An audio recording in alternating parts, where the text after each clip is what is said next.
My verses. وَاسْتَكْبَرْتَ, and you were proud of yourself. وَكُنْتَ مِنَ الْكَافِرِينَ, and you were from those people who rejected. Allah Azza wa Jalla says, now for you today is the punishment of Allah subhanahu wa ta'ala. And Allah Azza wa Jalla told the angels, take this person away to Jahannam.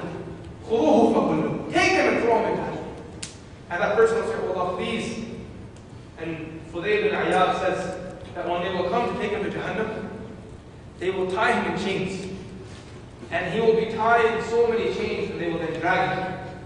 ثُمَّ فِي سِلْسِلَةٍ ذَرْعُهَا 70 ذِرَاعًا, 70 arms length long will be the chains that they will tie him in. And then they will take this person and they will throw him in the fire of hell. And when he goes in the fire of hell, how will he fall in hell? Prophet mentions, how deep is the fire of hell? Anyone know? Let me give you an example.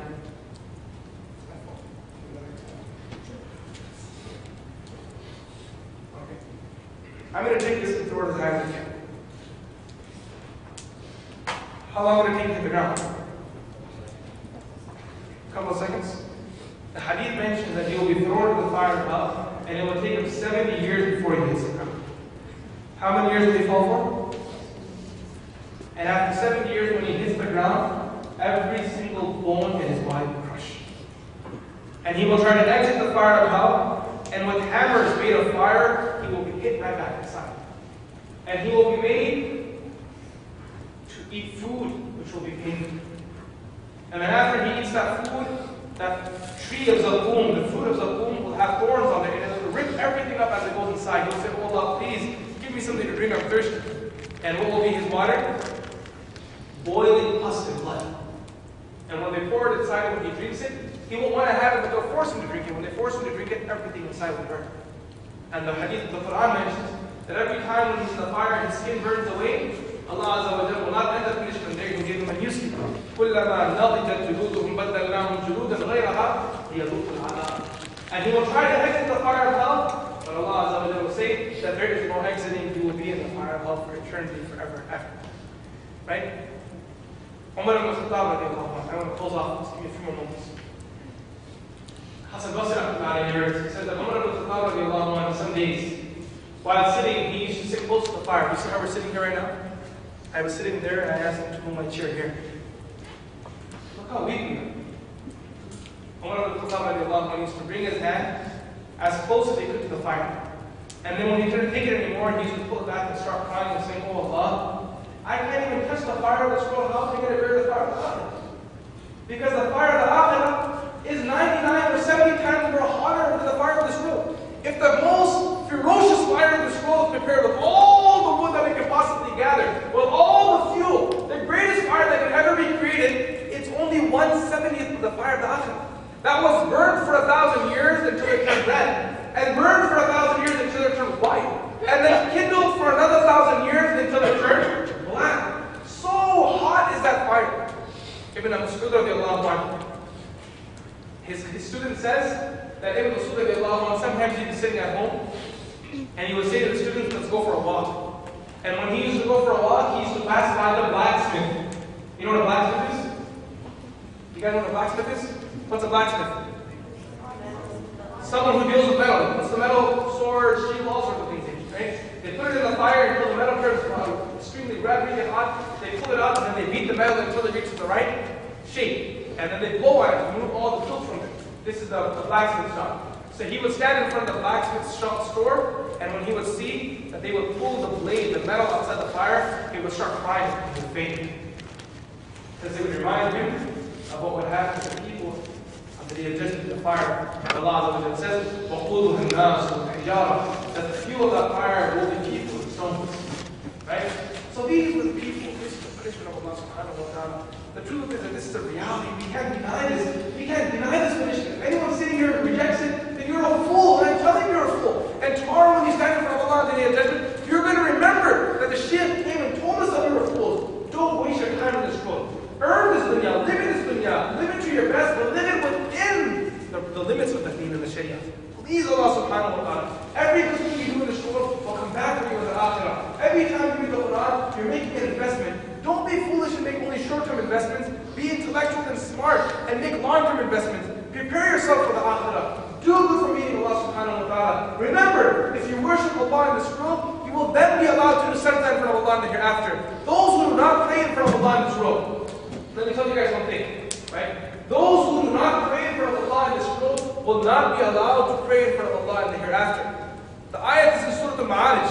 Allah Azza wa Jal says that on the day of judgment, the lower part of the leg will be exposed of Allah Azza wa Jal. What does that mean, the lower part of the leg of Allah? Allah knows what that means.